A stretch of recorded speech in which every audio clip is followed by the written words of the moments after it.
Bapak Ibu jemaat terkasih, kita masih ada dalam seri khotbah mengenal dan mengalami Roh Kudus bagian kedua, dan tepat hari ini adalah hari Pentakosta. Saudara-saudara, orang percaya dari berbagai gereja merayakan atau memperingati hari Pentakosta, hari pencurahan Roh Kudus sekaligus hari lahirnya gereja. Jadi gereja itu lahir pada hari Pentakosta ketika Roh Kudus tercurah dan berkuasa atas hamba-hambanya. Lalu Petrus dipakai Tuhan berbicara dan gereja lahir. Dan itu penggenapan dari apa yang Yesus katakan bahwa Tuhan akan pakai dia untuk melahirkan gereja. Dalam artian gereja itu lahir karena Tuhan, tapi melalui khotbah hamba Tuhan, yaitu Petrus.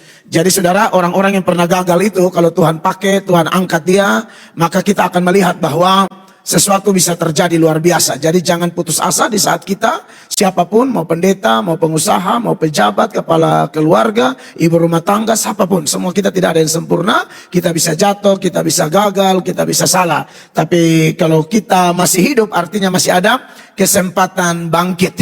Dan biasa orang-orang yang bangkit itu luar biasa. Dan tentu kita tidak bangkit dengan kekuatan kita sendiri, tetapi sesuai tema besar kita, yaitu dengan mengenal dan mengalami Roh Kudus. Di situ kita akan mendapatkan satu kekuatan luar biasa untuk menghadapi apapun, menjalani semuanya sampai finish. Ingat, kita semua ada dalam perlombaan. Perlombaan ini bukan start atau pertengahan yang menentukan, tapi finishnya seperti apa.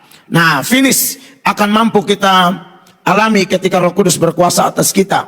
Nah, Bapak Ibu jemaat yang diberkati oleh Tuhan Yesus, ketika kita bicara tentang tema kita ini ya, mengenal dan mengalami Roh Kudus, di minggu yang pertama, pembahasannya memang sangat doktrinal, di mana Roh Kudus saya hubungkan di dalam hubungan antara Bapa, Anak, dan Roh Kudus di dalam ketritunggalannya dan peran-perannya. Tapi di minggu ini, saudara-saudara, kita lebih menyoroti hubungan Roh Kudus dengan gereja, hubungan Roh Kudus dengan orang percaya atau orang Kristen.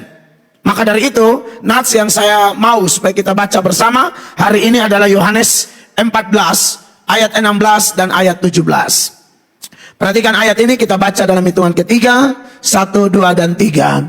Aku akan minta kepada Bapa dan ia akan memberikan kepadamu seorang penolong yang lain, supaya ia menyertai kamu selama-lamanya. 17, yaitu Roh kebenaran. Dunia tidak dapat menerima dia, sebab dunia tidak melihat dia dan tidak mengenal dia. Tetapi kamu mengenal dia, sebab ia menyertai kamu dan akan diam di dalam kamu. Nah, saudara yang diberkati oleh Tuhan Yesus, beberapa minggu yang lalu saya pernah menyoroti ayat ini, saudara-saudara, masih dalam seri khotbah Amanat Agung itu. Dan saya bilang ayat 16-17 ini muncul karena ada perintah, keharusan bagi semua orang percaya untuk melakukan segala perintah Tuhan dengan dasar kasih. Yaitu di ayat 15-nya. Satu ayat sebelum dua ayat ini dikatakan, jikalau kamu mengasihi aku, kamu akan menuruti segala perintahku. Jadi yang Tuhan mau, taat perintah tapi dengan kasih. Tidak bisa menaati perintah Tuhan tidak dengan dasar kasih. Kalau tidak dengan dasar kasih, nanti kita rasa beban berat, bersungut-sungut, ngomel. Apapun yang kita lakukan tidak dengan dasar kasih. Mau kasih kepada suami, kasih kepada istri, kasih kepada orang tua, kasih kepada anak, kasih kepada jemaat, kasih kepada pendeta, kasih kepada pelayanan. Ya, kalau tidak dengan dasar itu, aduh susah. Kita akan ngomel, sungut, hitung ini untung berapa, rugi berapa, dan lain sebagainya. Tapi kalau dengan dasar cinta, cinta itu tidak kenal beban. Dan itu sudah dibuktikan oleh Tuhan Yesus. Karena begitu besar kasihnya akan dunia ini, sehingga ia mengaruniakan anaknya yang tunggal. Yesus mati untuk kita karena cinta. Tidak berat. Maka Yesus mau anak-anaknya melakukan apapun dengan dasar cinta. Dan cinta ini sudah rusak. Kalau kasih kita sudah rusak, sudah bermasalah. Sejak Adam dan Hawa jatuh ke dalam dosa, terjadi yang namanya total depravity. Itu ada kerusakan total sifat-sifat Allah. Salah satunya kasih kita kepada Allah, kasih kita kepada sesama mengalami kerusakan. Bayangkan aja, masih keluarga pertama, kakak adik sudah bunuh-bunuhan, hanya tersinggung. Kain bunuh Habel, itu salah satu bukti rusaknya kasih secara horizontal. Maka itu perlu Roh Kudus. Dan Bapak Ibu tahu, Roh Kudus itu sumber kasih yang sejati. Ketika orang percaya Yesus ada Roh Kudus, Roma pasal 5 ayatnya yang kelima, firman Allah berkata apa? Dan pengharapan tidak mengecewakan, karena kasih Allah telah dicurahkan di dalam hati kita oleh Roh Kudus yang telah dikaruniakan kepada kita. Karena kasih Allah telah dicurahkan dalam hati kita oleh siapa? Roh Kudus. Tanpa itu kasih kita palsu. Makanya kenapa kalau konseling orang nikah tuh saya bilang lu mesti bertobat. Nikah tidak bertobat, cintamu bersyarat. Kalau nikah bertobat, ada Roh Kudus, cintamu tidak ada syarat. Kau cinta betul-betul dia, karena kau memperoleh kasih yang murni. Bukan kasih yang di status, kasih yang di media sosial, kasih yang kasih kamuflase. No. Kasih yang asli. Itu produk roh. Buah roh itu tunggal, manifestasinya 9. Manifestasinya yang pertama, kata Yunaninya agape. Galatia pasal 5 ayat 22, ayat itu berkata, tetapi buah roh ialah yang pertama agape, baru kara, baru erene, baru makrotumia, baru kristotes, agatusune, ya pistis dan lain sebagainya. Tapi yang pertama agape. Nah, jadi kenapa Tuhan bilang setelah dia minta kita melakukan perintahnya dengan kasih, dia bilang tenang, Roh Kudus datang. Roh Kudus itu yang akan melahirkan kasih yang benar dalam kehidupan saya dan saudara. Oh, cinta kita luar biasa. Kasih kita luar biasa. Tidak ada kasih palsu, tidak ada kasih pura-pura. Nah, Bapak Ibu, jemaat yang diberkati oleh Tuhan Yesus Kristus. Tapi itu hanya pendahuluan yang mengingatkan kita bahwa faktanya memang begitu. Makanya semua rasul itu rela mati martir karena cinta Yesus. Cinta Yesus. Bahkan dianiaya aja rasa senang sekali. Menderita demi cinta itu indah. Dan ini bukan cinta bertepuk sebelah tangan. Ini cinta yang sudah dahulu buktikan cintanya kepada saya. Maka cinta sebelah tangan yang repot. Ya. Makanya buka mata, buka hati, buka telinga. Ya toh? Kalau orang pacaran cinta tepuk sebelah tangan memang kasihan. Tapi maksud saya, kalau kasusnya seperti sasaran kasih seperti Yesus nih, oh wow. Luar biasa. Ya. Makanya Petrus dianiaya pun gembira dia. Saudara kan pernah baca ayat itu, Kisah pasal 5 tuh, mulai ayat 40. Ini karena Roh Kudus bekerja, cintanya kuat. Tidak ada mengamuk lalu titik batu. Orang tua datang gereja karena Roh Kudus bertobat. Kalau tidak Roh Kudus dia tobat. Tobat datang. 40. Mereka memanggil rasul-rasul itu, lalu menyesah mereka dan melarang mereka mengajar dalam nama Yesus. Sesudah itu mereka dilepaskan. 41. Rasul-rasul itu meninggalkan sidang mahkamah agama dengan gembira. Gembira. Kenapa? Karena mereka telah dianggap layak menderita penghinaan oleh karena nama Yesus. Nama yang mana? Nama yang mereka cintai. Nama yang mencintai mereka. Nama yang memulihkan mereka. Nama satu-satunya yang membuat hidup mereka penuh arti. Maka dari itu, jemaat yang diberkati Tuhan, percayalah, kalau Roh Kudus yang kasih keluar itu kasih, tidak berat. 1 Yohanes 5 ayat 3 sama-sama baca. 1, 2, 3. Sebab inilah kasih kepada Allah. Yaitu apa? Bahwa kita menuruti perintah-perintahnya. Perintah-perintahnya itu tidak berat. Ibadah itu tidak berat. Saat teduh itu tidak berat. Bantu orang itu tidak berat. Dukung gereja itu tidak berat. Tidak berat. Malah sukacita. Karena produk Roh Kudus bukan cuma kasih. Kasih habis sukacita habis damai sampai pengendalian diri. Kasih itu hanya openingnya. Kalau itu sudah menjadi pintu gerbang, yang lain ikut. Itu karya roh. Nah, tetapi saudara-saudara, itu hanya pendahuluan karena ada latar belakang teks yang tak terhindarkan. Harus saya soroti kenapa tahu-tahu kok dikasih Roh Kudus. Tetapi hari ini yang saya mau soroti lebih banyak bagi kita, di ayat 16 dari Yohanes 14 itu, Yesus bilang, aku akan minta kepada Bapa dan ia akan memberikan kepadamu seorang penolong yang lain. Saya mau persoalkan kata penolong ini, saudara-saudara ya. Penolong ini, saudara yang diberkati oleh Tuhan Yesus Kristus, ini sebenarnya satu kata yang menarik. Kata Yunani yang dipakai di sini yang sangat populer, yaitu parakletos. Penolong yaitu Roh Kudus. Kata penolong pakai kata parakletos. Sedangkan parakletos itu sendiri mempunyai banyak arti. Saya tunjukkan komentar pakar William Barclay. Barclay memberikan komentar berikut. Saya baca buat saudara ya. Perhatikan. Ini kayaknya bukan yang pertama kah? Hitung baik-baik. Ini betulkah dia punya urutan pertama kah? Bukan, ini terakhir. Ada 3 saya kasih. Atau saya salah kirim? Cuma 1 kakak Dempsey? Yang pertama. Ini paling belakang malah. Ini yang terus. Ada, oke. Yang kembali, yang tadi itu. Ulang ya. Orang Yunani menggunakan kata ini dalam bermacam-macam cara. Ya. Parakletos bisa adalah orang yang dipanggil untuk memberi kesaksian, untuk membantu seseorang dalam pengadilan. Jadi ini kayak lawyer, advokat. Ya. Ia bisa adalah seorang pengacara yang dipanggil untuk membela perkara seseorang yang ada di bawah tuduhan yang bisa menyebabkan hukuman yang serius. Barclay melanjutkan, ia bisa adalah seorang ahli. Itu kata parakletos, latar belakangnya itu yang dipanggil untuk memberikan nasihat dalam situasi yang sulit. Ya, jadi dia bisa menjadi counselor.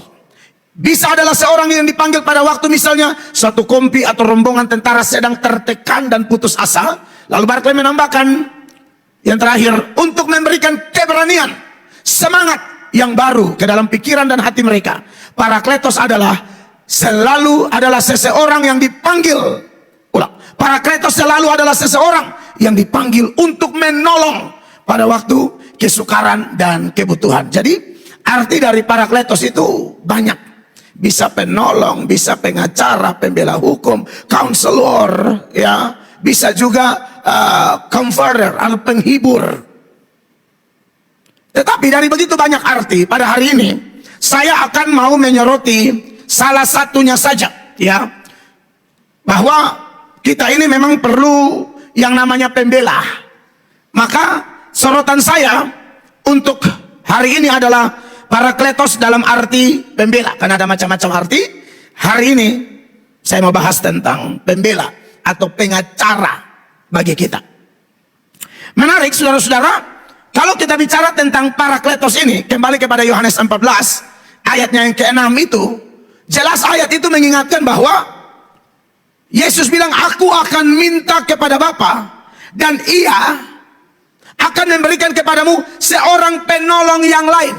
Berarti sebelumnya sudah ada penolong. Penolong itu katanya parakletos. Jadi Roh Kudus itu adalah parakletos yang lain.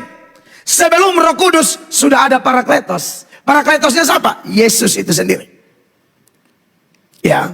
Di dalam Alkitab, saudara, kata parakletos itu dipakai hanya di 5 teks, ya. Saya sebut saja, tidak usah ditayangkan.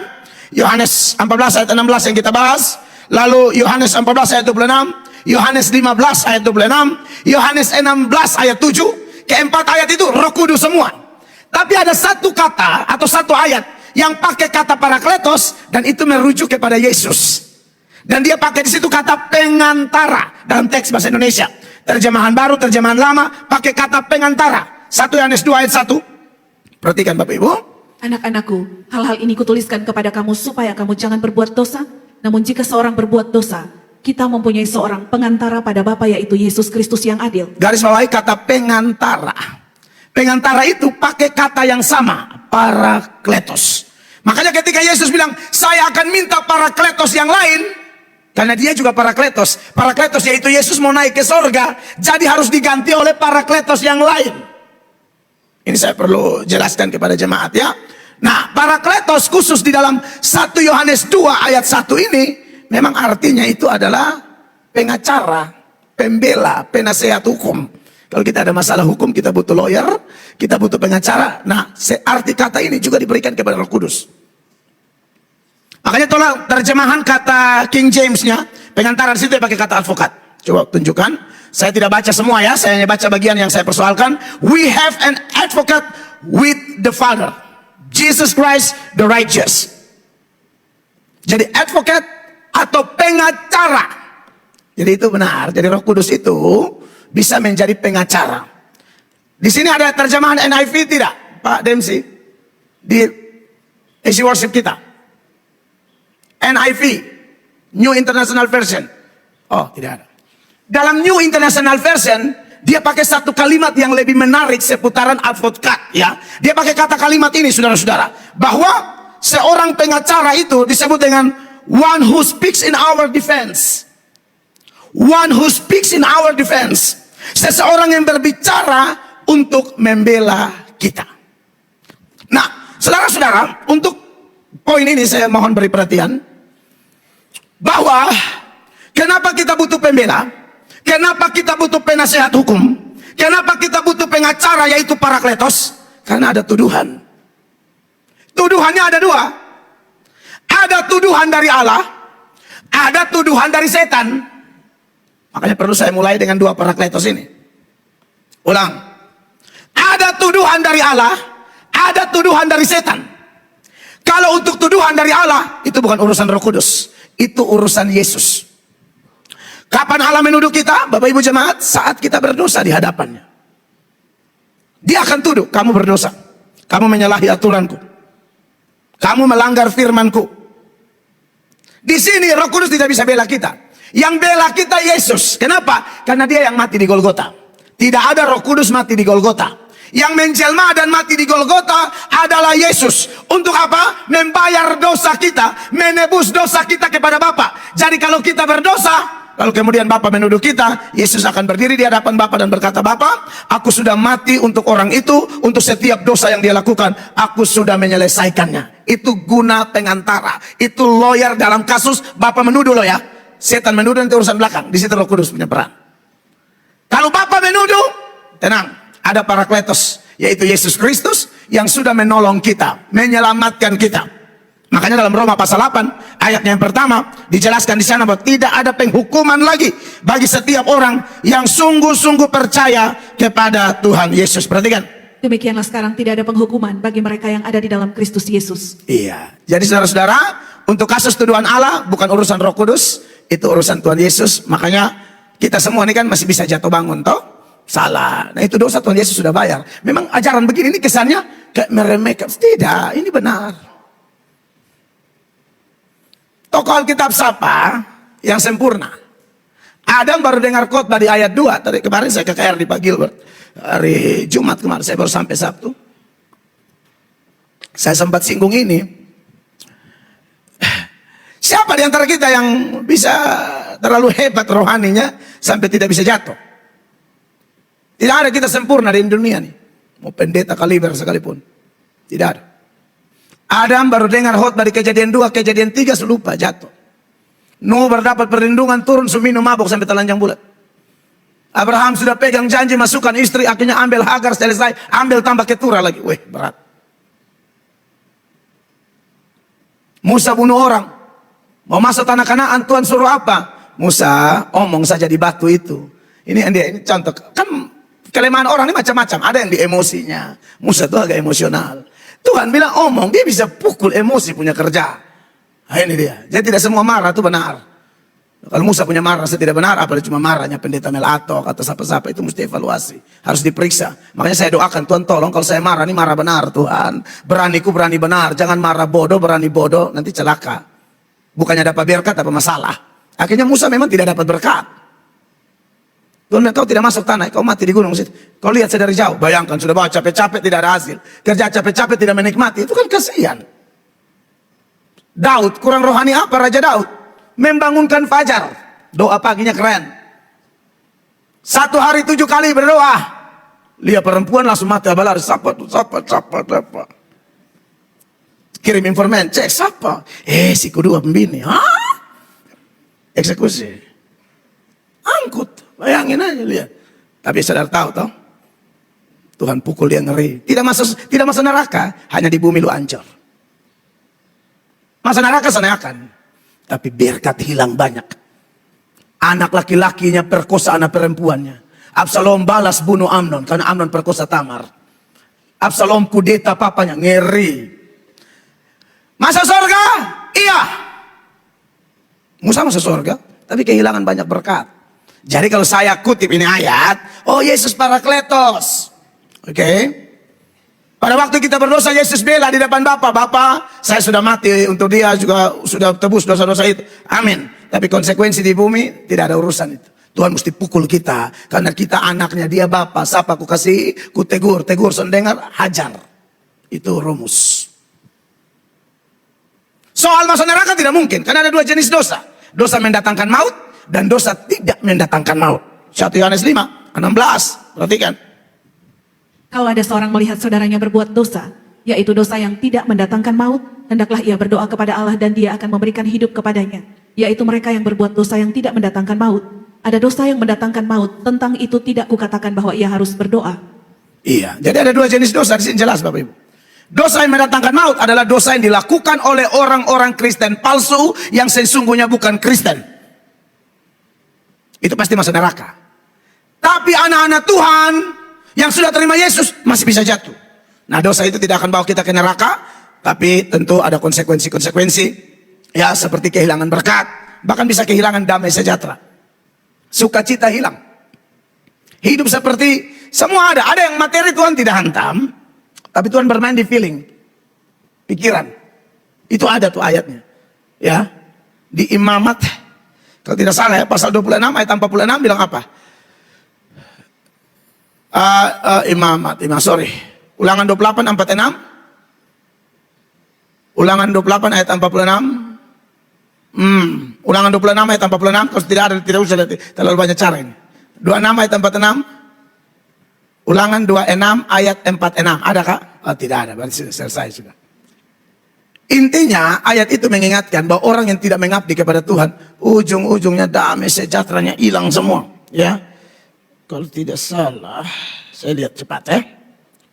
Jadi saudara-saudara, Tuhan tidak selalu melakukan di bagian materi saja, tapi kadang-kadang pikiran kita, perasaan kita bisa terganggu. Ya, oleh karena itu tentu kita tidak mau hidup begitu.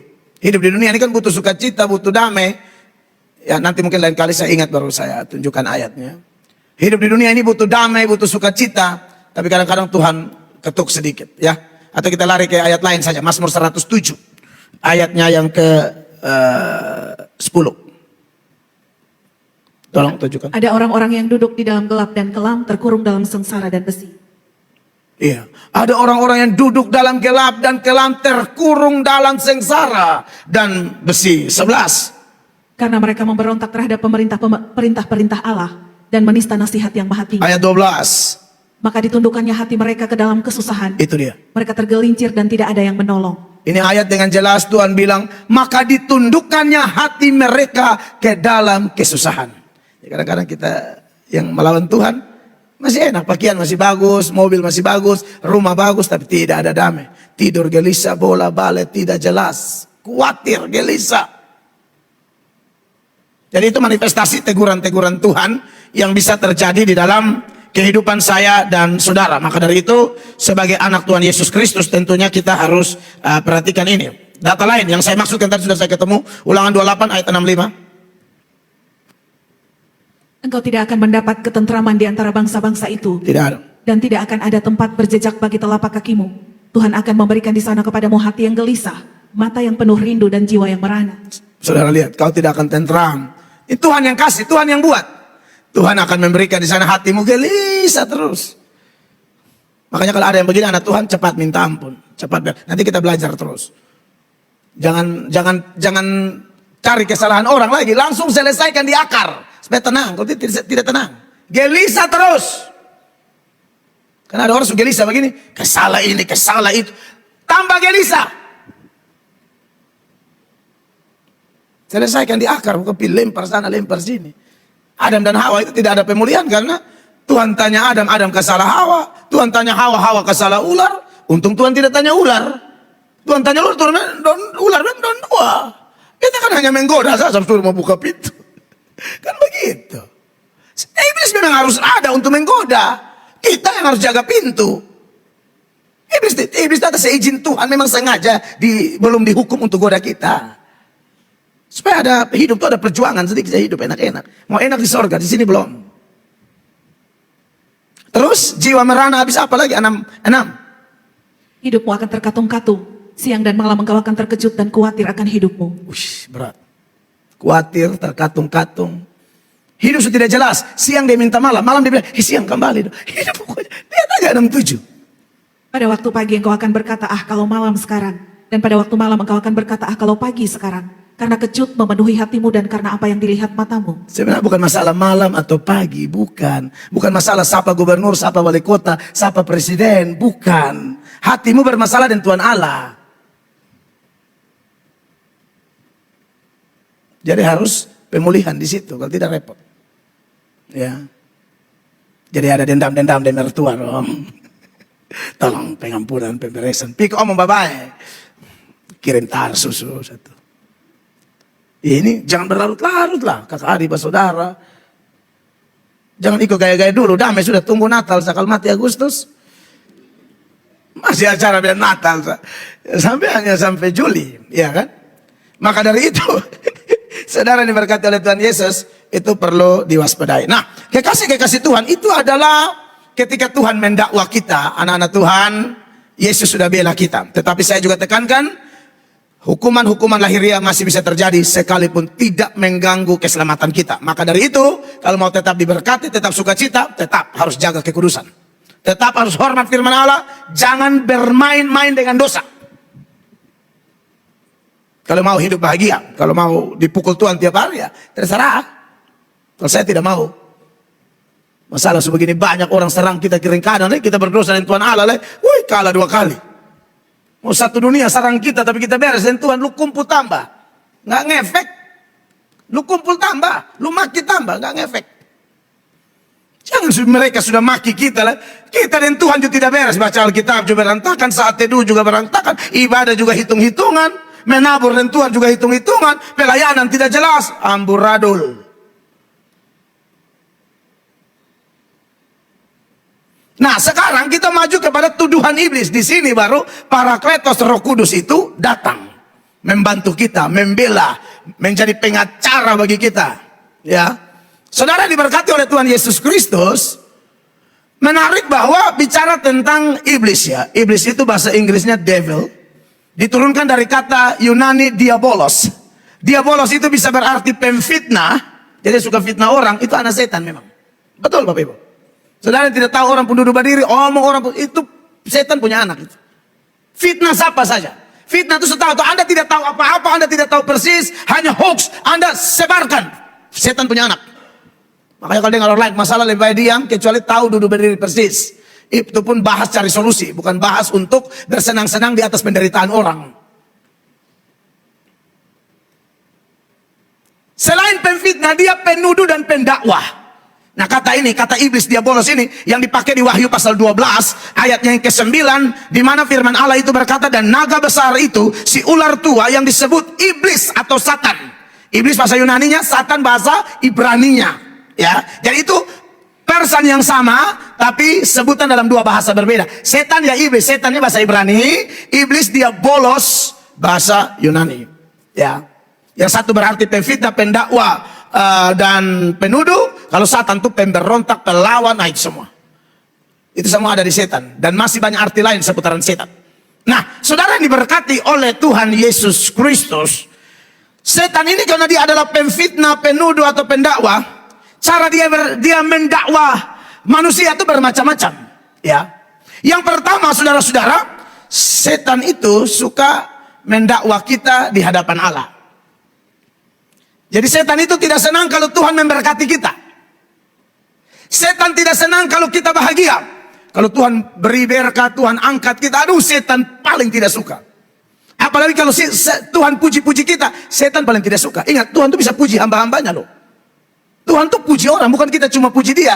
Ada orang yang dipuji Tuhan, dan orang yang dipuji Tuhan tuh yang biasanya tahan uji. Makanya dalam 2 Korintus 10 itu, ya, ayat 10 dan ayatnya ke ayat 17-18, ayat 17 dia berkata, tetapi barang siapa bermegah, hendaklah ia bermegah di dalam Tuhan. Lalu 18, 2, 3, sebab bukan orang yang memuji diri yang tahan uji, melainkan orang yang dipuji Tuhan. Tuhan bisa puji ibadah kita, Tuhan puji pengorbanan kita, Tuhan puji kesalehan kita, Tuhan puji kita sebagai istri yang taat suami, Tuhan puji kita sebagai suami yang cinta istri anak, Tuhan puji kita anak-anak yang hormat orang tua, Tuhan puji orang-orang tua yang total urusan anak. Tuhan bisa puji pendeta, majelis, singer, song leader. Dalam setiap karya-karya kita bagi kepentingannya, Allah bisa puji itu. Setan paling tidak suka Allah puji kita. Makanya dalam Ayub itu, Ayub pasal 1 mulai ayat 6, Anda kan tahu nanti di situ Tuhan puji Ayub. Setan tidak suka. Setan suka datang mendakwa kita di hadapan Allah. Ini contoh. Perhatikan. Pada suatu hari datanglah anak-anak Allah menghadap Tuhan, dan di antara mereka datanglah juga iblis. Anak-anak Allah di sini sebutan khusus bagi para malaikat. Khusus teks ini ya. Lalu datang juga iblis. Lalu apa yang terjadi? Maka bertanyalah Tuhan kepada iblis, dari mana engkau? Lalu jawab iblis kepada Tuhan, dari perjalanan mengelilingi dan menjelajah bumi. Itu kebiasaannya dari dulu sampai hari. Bahkan dia setunggu di luar gereja. Amin. Justru saya pikir ibadah begini dia setunggu di luar. Yang saudara dengar ini apa? Buat atau tidak, dia akan siap mencuri benih. Saya ngomong serius ini. Dia pikir ibadah ini sudah beres semua, dia tunggu di ikan bakar. Bukan itu tolong, jangan sampai hanya ada di sekitar situlah. Saudara kalau lihat tolong, iblis itu jangan. Kita tidak ajar begitu, teman kami kok.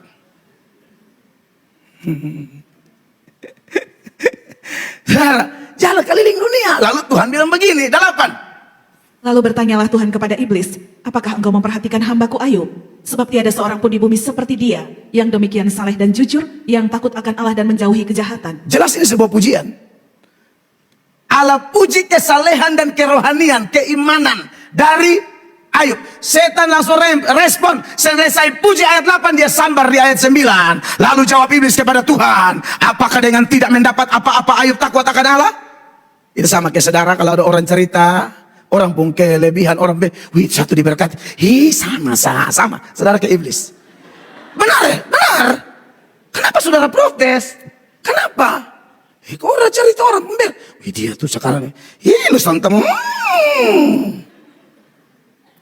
Dia tambah gagah apa? Edit. Itu iblis ya. Nanti postingannya dia cantik, edit.